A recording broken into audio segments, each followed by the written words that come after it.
Marilyn Monroe is considered the original Hollywood mind control slave and possibly the most iconic, recognizable sex symbol of all time. However, was a mind control victim in these same black budget operations, and I was used as a propagandist by the total mind control. MKUltra mind control rules in Hollywood. But what are... There are many different physical versions of Kanye.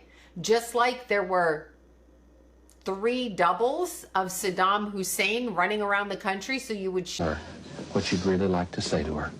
I hate you. I hate you. How could you do those things to me? They basically start with severe torture. Have any clothes and was turned loose in the woods and then literally hunted by men with guns. And please, I don't have any time for any gossip now. Eh? Yes. Look at you. Do something with it. It's just money coming to me easily. Money coming in and needing me. Money coming in repeatedly. Money coming, it's just money coming. It's just money coming to me frequently. Money coming in to be with me. Money coming in secretly. Money coming, it's just money coming. It's just money coming to me easily. Money coming in and all day. Money coming in repeatedly. Money coming, it's just money coming. It's just money coming to me frequently. Hey y'all, welcome back to All Things Jenny. I'm Jenny. Today we're talking about MKUltra Monarch programming. So it has been said that a lot of celebrities have handlers and or people who basically are here to program them or reprogram them back to who they're supposed to be. So Monarch programming have been around for a very, very long time, and today we're going to cover all the ins and outs of MKUltra programming and the way that celebrities are under some sort of control by either their handlers or the people who basically are benefiting the most out of them. And it's not just celebrities, but regular people as well. Let's get into this video. Without further ado, I don't want to take any of your time. Let's get into this deeper or MKUltra Monarch programming situation that the CIA have going on, or the government. Don't come for me. This is all alleged. Don't take my word for it. Do your own research. Marilyn Monroe is considered the original Hollywood mind control slave and possibly the most iconic, recognizable sex symbol of all time. However, behind her photogenic smile was a fragile individual who was exploited and subjected to Monarch mind control. She had a difficult and unstable youth, being abused as a child, which made her a prime target for beta programming, a sexual slave form of mind control. Before becoming famous, Norma Jean went by the name Mona and worked as a stripper at a burlesque house in Los Angeles, where she first came into contact with Anton LaVey, the founder of the Church of Satan. LaVey's biography mentions having an affair with Monroe, but what he really meant was he became her handler and Monroe became his favorite beta sex kitten slave. The highest level of beta kitten slaves are used to serve as presidents. She was JFK's presidential model. Presidential models are given diamonds to signify their beta kitten status, hence diamonds are a girl's best friend. Her death, claimed to be by suicide from pill overdose, was at the young age of 36 and is one of the first mysterious celebrity deaths in popular culture.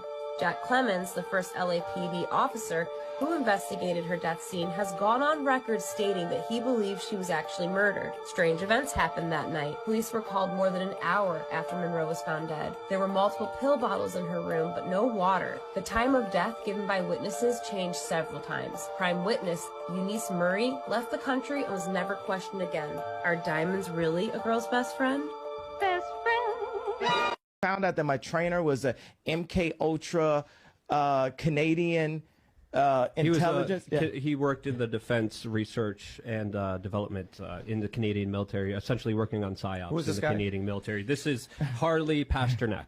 Yeah, what I'm saying is, look, they tried to medicate me. I was exhausted. They wrongly diagnosed me, and they when I asked them how much lithium did you want to put me on exactly, it took them 4 days to answer because they were embarrassed about the amount, right? And I refused to take this, right? You understand that if I had taken the medication, I would not be here, and it would have been, woe, he was deeply troubled. We miss him. We love his music, though.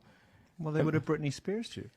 I mean, look at they would have Michael Jackson or worse, yeah. So look at. There are many different physical versions of Kanye. Just like there were 3 doubles of Saddam Hussein running around the country, so you would shoot them and not him. But were they really doubles, or were they reconstructed, patterned people? This is what I'm hearing. Reconstructed, patterned people. So when you look at Kanye here and you look at Kanye here, these are different Kanyes. The other thing I'm seeing is the level of electricity that goes through his brain. So there is the belief that when one of them gets out of service or out of sync energetically, they are shocked back into complacency and then taken away. This is where Kanye's energy is. Where I see Kanye is in the corner on the cement floor in the cement prison with his legs up, sitting there, like just like with his arms around his knees, like, where am I? That's where the essence of him is. He literally has been fragmented to a point that he couldn't get back to an original thought if he followed a path back with the thread that he left on the ground to follow the path back with. Because there are so many honeycombs upon honeycombs upon honeycombs in this mind of his. And that's what they talk about, the hive mindset. Different fragments of the brain. This is the way his brain thinks. So this is the way that he focuses. And he has a hard time. In the next 2 to 3 years, I want you to watch as this man is a Pied Piper of sorts that leads the people down a path. He will also break the people from the path because he will realize where he leads them is not where they should be going. I'm talking from a God-centered source, and that he has been manipulated by the gang. And this is literally, I'm wording it the best way I can, but this is literally what I see happening in tandem to this man, one after another after another.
I can only tell you how the journey to the Cosby Show happened through folklore that my parents told me how to answer that question when I was younger. I do know that they grinded. My mom said she worked during the night and my dad took me to auditions during the day, or vice versa. Every night, understanding that this is a job you can't mess up. This is not for fun, but it is fun. Make sure you respect people. Don't do this, don't do that. It was a lot of rules in place.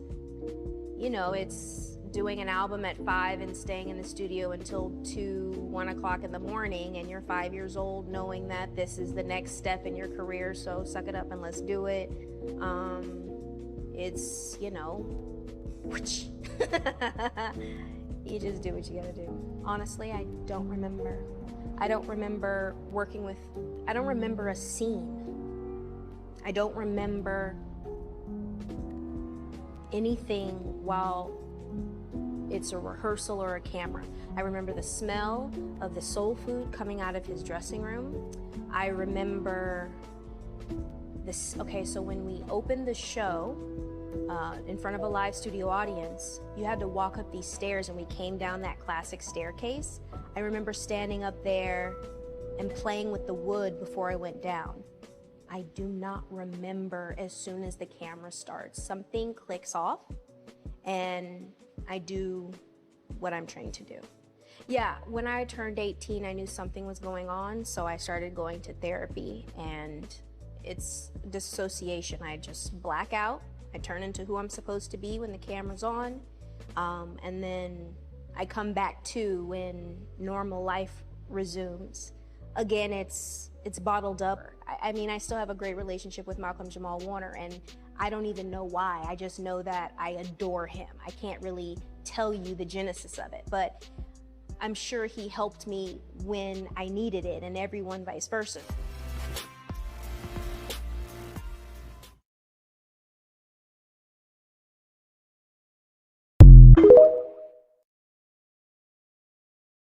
Y'all want to be involved so bad, but nobody asked me about no damn gift. What's good? So is there going to be a public registry? Because I'm going to be honest with you. Take the gift cards. Fuck everybody's presents. Take the gift cards, take the gift cards, take the gift cards. Yeah, because they shaky. I don't know what's wrong with me. No, but it's good. No, it's good. It's good. It's good. You gonna be good. It's a good feeling.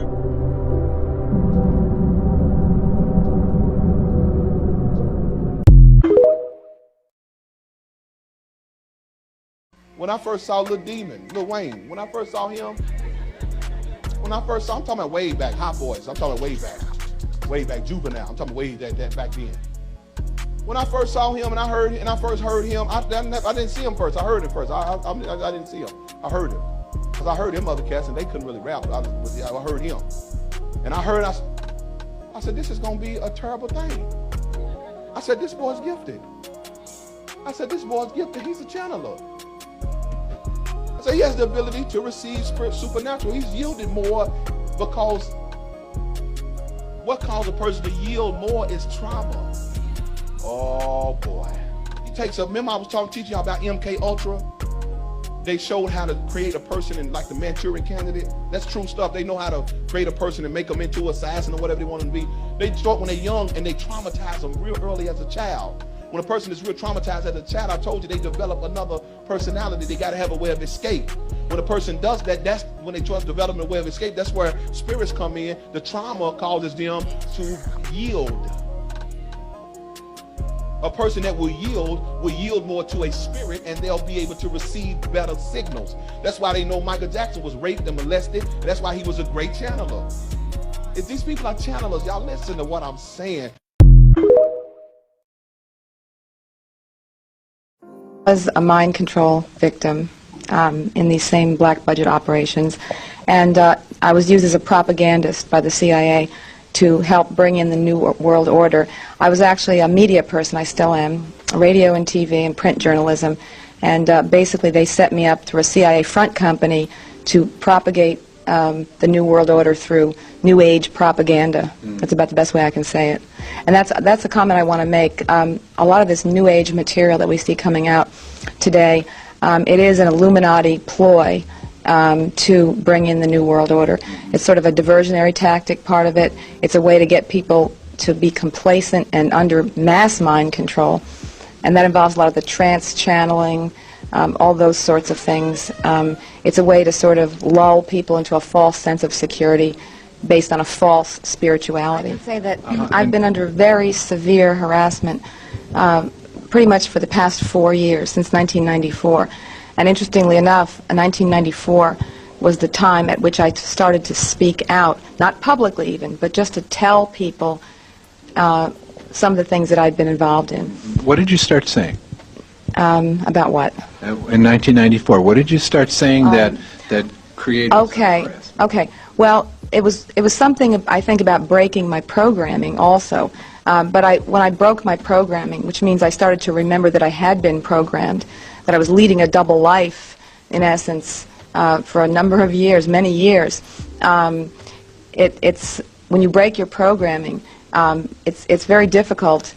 But when you break your programming, they'll do whatever they have to do in order to make sure that they re-recruit you, or they can stop that from happening. So if they can't stop you from remembering, they hope that they can stop you from speaking. No matter what the weather, you know, I didn't have any clothes and was turned loose in a woods and then literally hunted by men with guns, and never knowing whether or not I would actually be shot. They used hunting dogs to track, which was really, really traumatic. And of course, it was kind of designed to where there's no place to run, no place to hide, because there was no way to get away from them. And it was at one of those human hunting places that I saw George Bush Jr. hunted just as I was. And his own father and Dick Cheney were a part of extreme trauma base for him, because they were creating a Manchurian candidate who would become president. Go on. So the folks say in the girl made him stop eating candy. It was absolutely horrible that anybody was being hunted. And I've always had extreme compassion for George Bush Jr. It was an effort to be able to keep all the power in the Bush-Clinton dynasties. People think, well, you run against each other, you're enemies. Political enemies. Well, we were friends before he beat me. In the early 50s, the CIA began a highly secretive and nefarious mind control project known as MKUltra, and later Monarch. Its goal? To gain complete control over the human mind. Signs of this controversial mind control project soon began showing up among some of the nation's best known stars. Today, actors, musicians, politicians, and even professional athletes are said to be under this form of trauma-based total mind control. MKUltra mind control rules in Hollywood. But what are the signs? What should you look for? Could there be more than meets the eye to some weird celebrity behavior? Join me as we break down 6 signs of Monarch mind control. Bizarre meltdowns, shady handlers, and alternate personalities. Are these just the antics of attention-seeking celebrities, or could they be the signs of something more sinister? Celebrities often have little control over their own lives. Once a star gets big enough, they're no longer a person, but a controlled asset of the Illuminati, which is the elite's nefarious agenda. We shall see many stars openly demonstrate their total enslavement through symbolism and subtle hints, as if silently screaming for help. Behind the glamour and fake tabloid drama lies a dark world of shadowy puppet masters, ritual abuse, and manipulation. I have information from various sources that many prominent individuals, including actors, actresses, professional football and baseball players, are involved in these type of activities. The first sign that your favorite pop star might be under mind control is the presence of mysterious, shadowy controllers known as handlers. No figure in the realm of MKUltra lore sparks more speculation than the elusive handler. Notable figures from Ellen DeGeneres to Bob Hope have been alleged to be handlers, often disguised as security or entourage members. Handlers manage an MKUltra slave on behalf of whatever secret society or intelligence agency they belong to. These individuals are entrusted with special code words and triggers to control the slave, ensuring victims are in the right places when required and calling forth the correct alters. The idea that a personality inside, let's say it again, there's 35 personalities inside, they all have triggers or names and codes and so forth, and the handler knows this.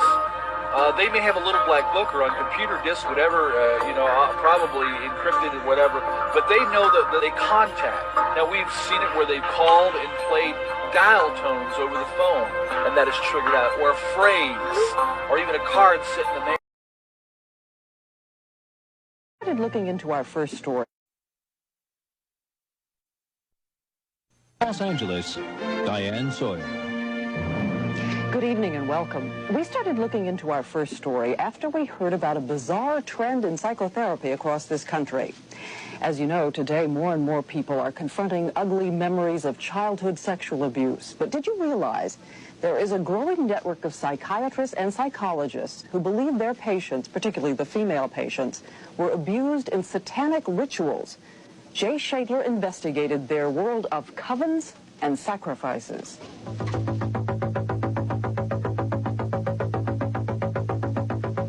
Let your mind go deeper and deeper and deeper.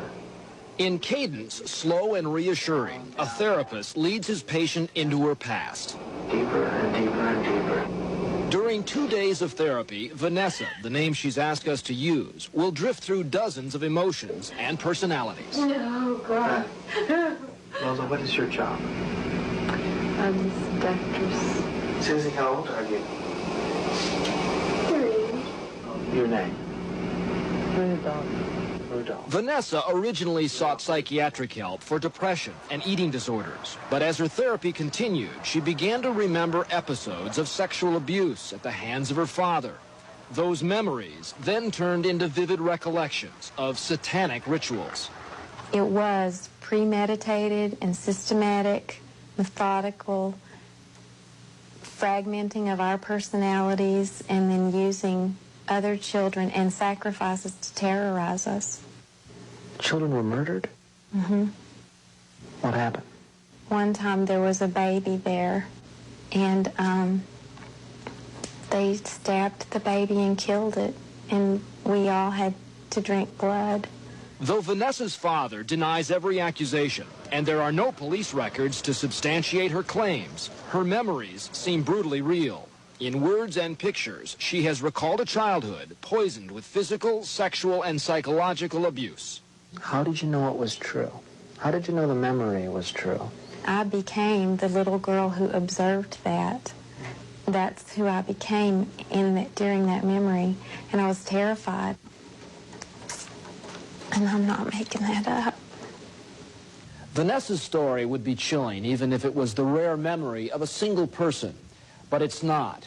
Thousands of patients are now claiming that they have been victims of sexual abuse and torture carried out by satanic cults. Satanic ritual abuse has become the fastest growing and most controversial psychological phenomenon in the country. It's a modern twist to an ancient story. Reports of devil worship, black masses, sacrificial altars, and secret covens, bands of witches 13 in number, date back to the Middle Ages. The legends have survived to modern times, but today it's not high priests who are called on to explain the evils of the mind. It's professional therapists. How many of you work with ritual abuse victims? Inside this room are more than 200 licensed psychotherapists listening to a closed briefing session on ritual abuse. Though primetime was barred from this seminar, our hidden cameras recorded Dr. Corey Hammond using a videotape to teach therapists how to use hypnosis to retrieve memories of ritual abuse. Drifting further and deeper into comfort. I will simply say to them, you know, I know a secret about you. If the satanic ritual abuse phenomenon has a guru, Dr. Hammond is it. He's a staff psychologist at the University of Utah Hospital in Salt Lake City. He believes many patients in his private practice come from families who belong to organized satanic cults. This woman, who asked not to be identified, has worked with him for more than a year to retrieve memories of an abusive mother. Now that you've gotten back some of these memories, tell her what you'd really like to say to her. I hate you. I hate you. How could you do those things to me? They basically start with severe torture of a very young child, usually in the range of 2 to 3 years old. The strategy is to make them highly dissociative and divide the mind so that they purposefully create multiple personalities. By abusing the child splits into several personalities. Yes. How widespread are we talking? At least tens of thousands of victims, probably hundreds of thousands. Remember the memory. Remember the memory of what they did with it. You know what's coming up. Coming up is Christmas. Gotta get ready for Satan.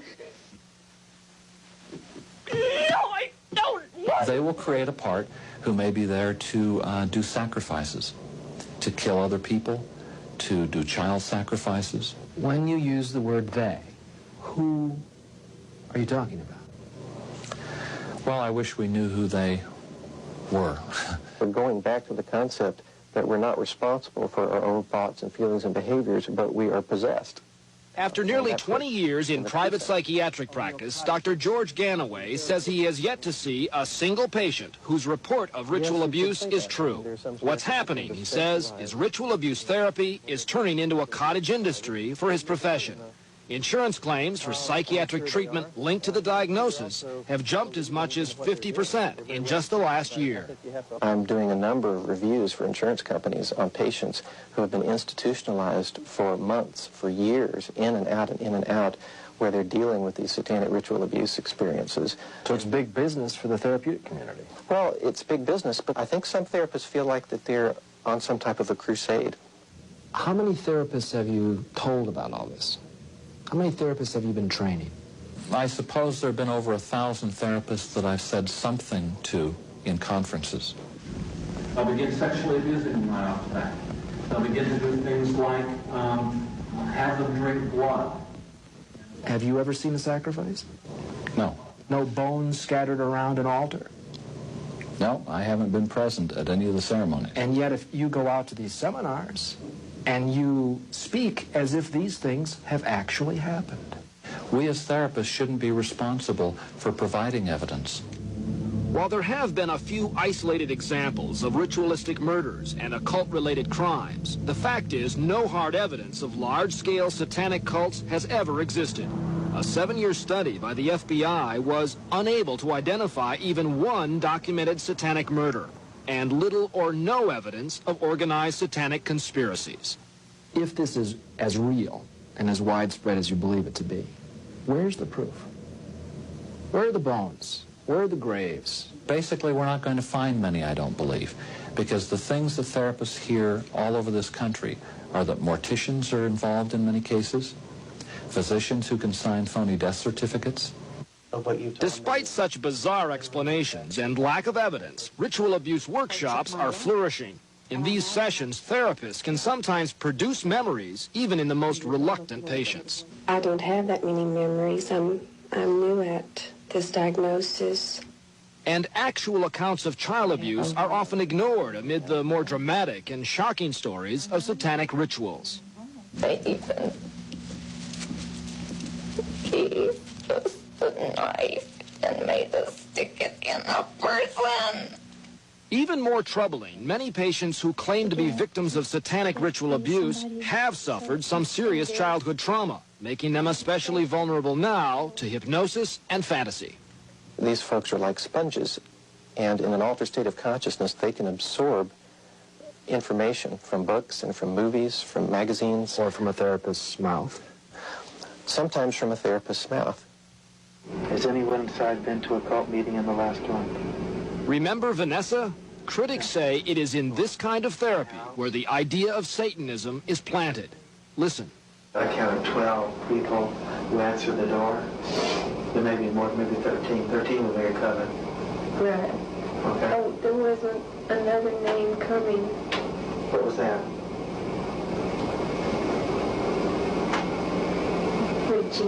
Regina. Uh-huh. And that would make 13? Uh-huh. By my count.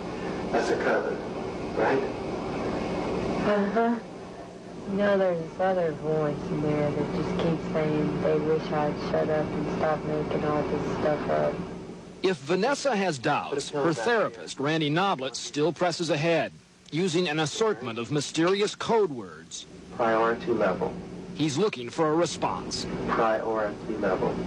For example, what kind of reaction are you? If their eyes roll up and their eyes flutter and then an alter personality comes out behaving like a robot. Then you know you're on the trail to ritual abuse.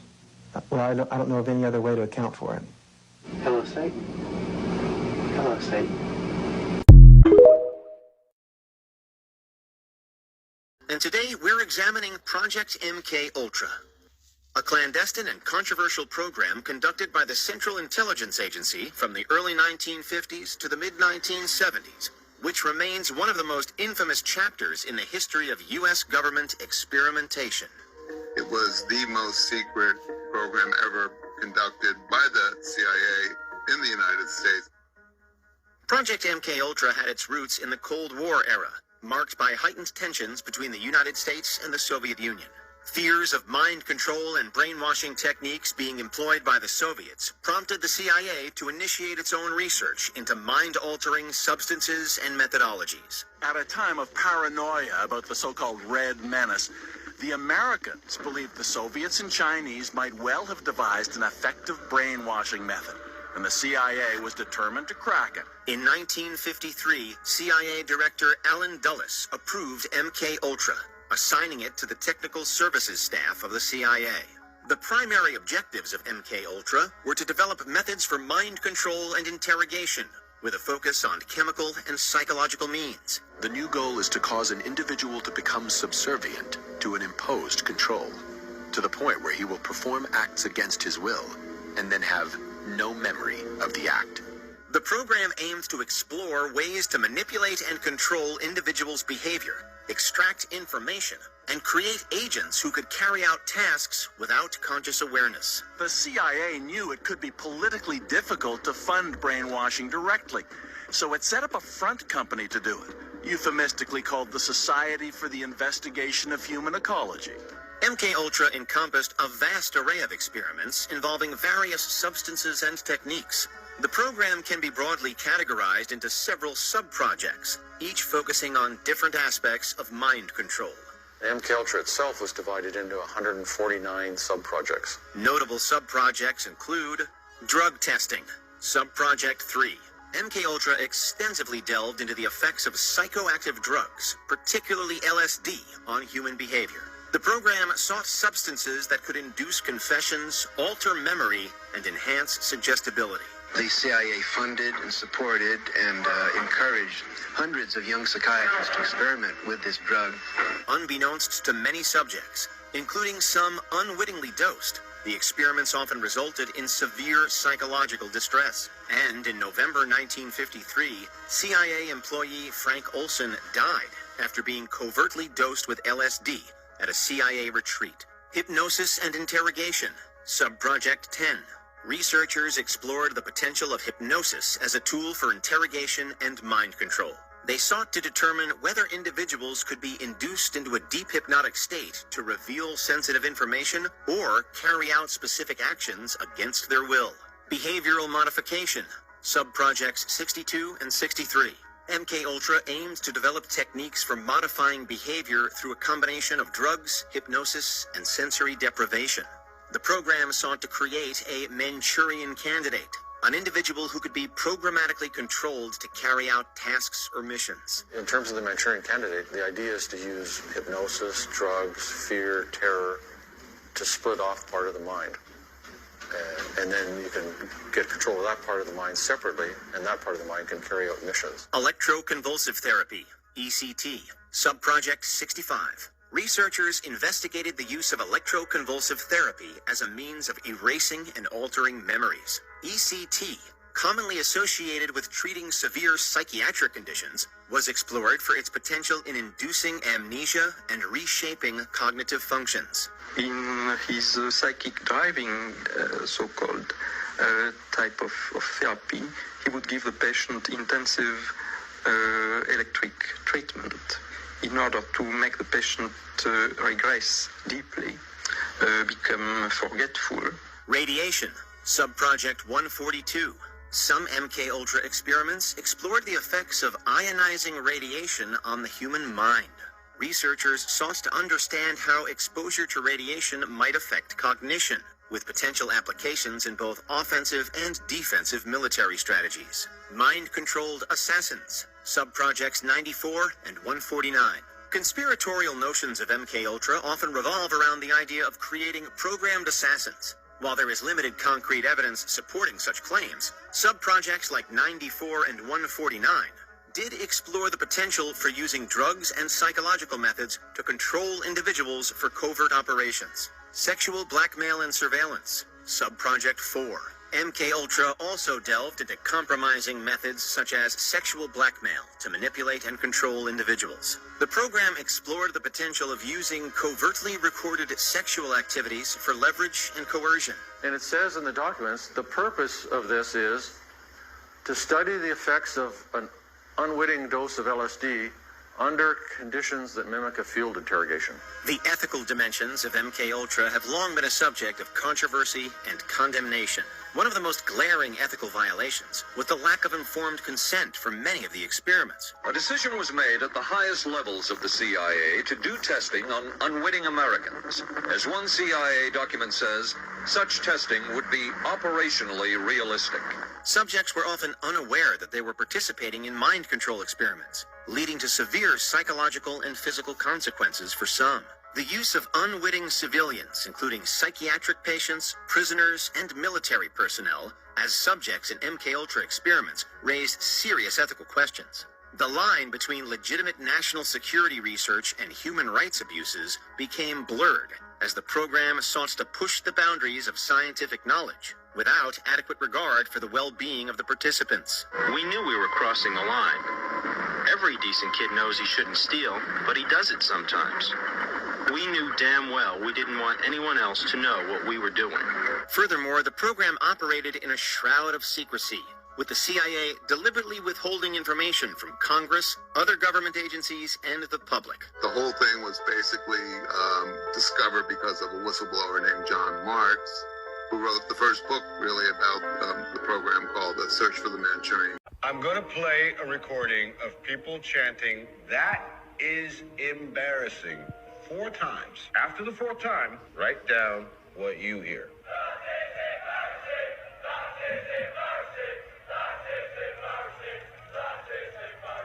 Interesting. Almost everyone here heard "that is embarrassing." Listen again and watch the screen.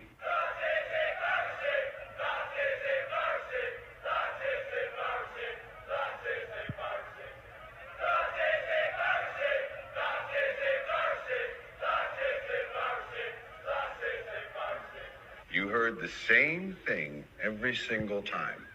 Our eyes and ears take in electrical signals which our brains interpret based on our expectations. We don't see reality. We see our reality. More information now about what a bald Britney Spears was doing and saying inside a Sherman Oaks tattoo shop. Leslie Miller joins us again now with the new information. Leslie? Certainly is a different look for Britney Spears, Mark and Michelle. With me now is Emily Wynn Hughes. Emily, you were inside the tattoo parlor when Britney arrived and got her tattoo, and you asked her why she shaved her head. What did she say? She basically just said that she was tired of having things plugged into it and she didn't want anybody to touch her, tired of people touching her, that sort of thing. It seemed like she was kind of sick of it all, whatever it all is. What would you describe her mood as being? She seemed very distraught and disturbed. She was very scatterbrained and wasn't really answering many questions. Y'all want to be involved so bad, but nobody asked me about no damn gift. What's good? So is there going to be a public registry? Because I'm going to be honest with you. Take the gift cards. Fuck everybody's presents. Take the gift cards, take the gift cards, take the gift cards. Yeah, because they shaky. I don't know what's wrong with me. No, but it's good. No, it's good. It's good. It's good. You gonna be good. It's a question.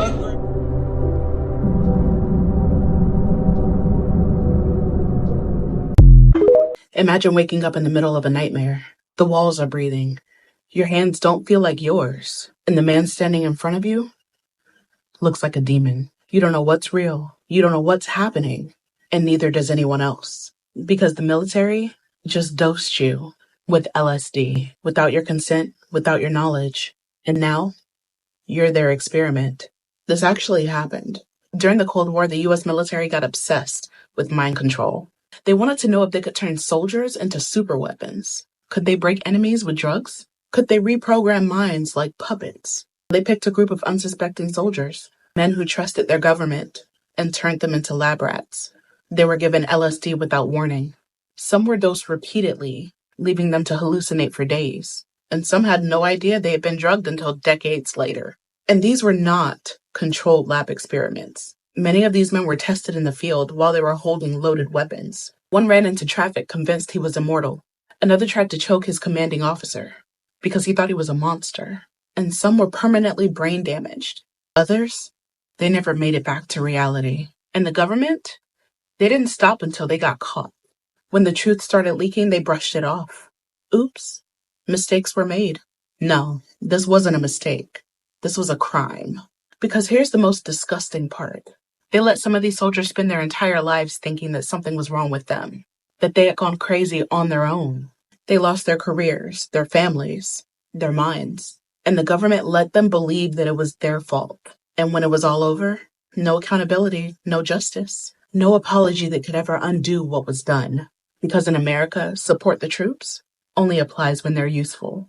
When they're broken, discarded, or used as test subjects, they get swept under the rug. And if you think the government wouldn't pull something like this again, then you haven't been paying attention.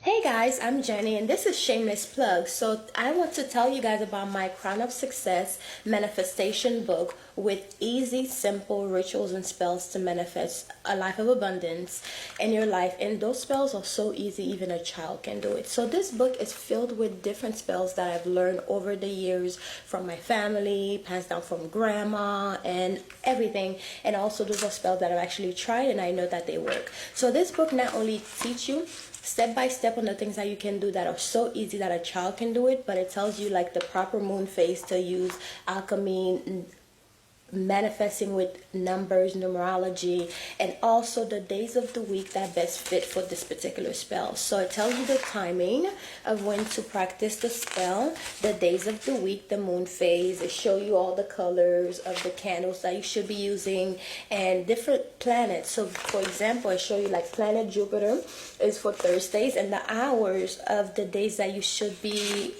doing the spell. So this is an easy road opener spell. So I know a lot of people like to do like different spell work, but if your roads are blocked, of course your spells are not going to work. So it's good to unblock yourself first and then start using the spell, especially with the new years and the new days to come. And also I have some amazing spells in here. This is a powerful quick money spell. So if you're in a bind for some money and you're just trying to get some money, and I even have some easy powerful spell to win game of chance. So if you are a gambler, now I don't promote gambling, but if you are a gambler and you're just trying to make some money and trying to make sure you win, these spells will definitely help you. It tells you the best days to do it. So it says the best days to perform this spell is on a Thursday, Jupiter day. Jupiter is the planet of good fortune, luck, and expansion. Jupiter is the best day to perform spells that boost luck and increase your chance of success in any game of chance or any money spell, period.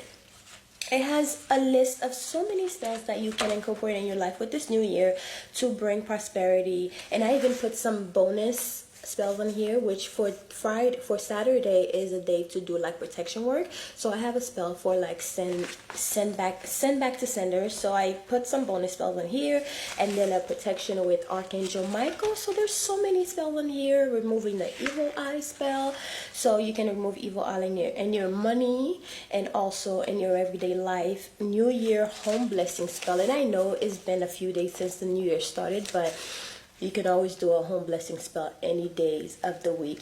As long as you need it, you could do it. So anyways, guys, this is my book. It's called Crown of Success by Jenny, and it's available on Amazon, the ebook and also the physical copying. So please grab a copy if you're interested in supporting this channel. This is a way to support the channel and to support me as well for putting out, content every day for you guys to enjoy. So I hope you guys enjoyed this book, and I hope you go and grab your copy, whether it's the ebook or the physical copy. I say have a physical copy, but it's really up to how much, your wallet and what you can afford. So anyways, I'll talk to you guys later. Bye. Mwah. This is a shameless plug, so just check out my channel, okay? Love you guys. Mwah.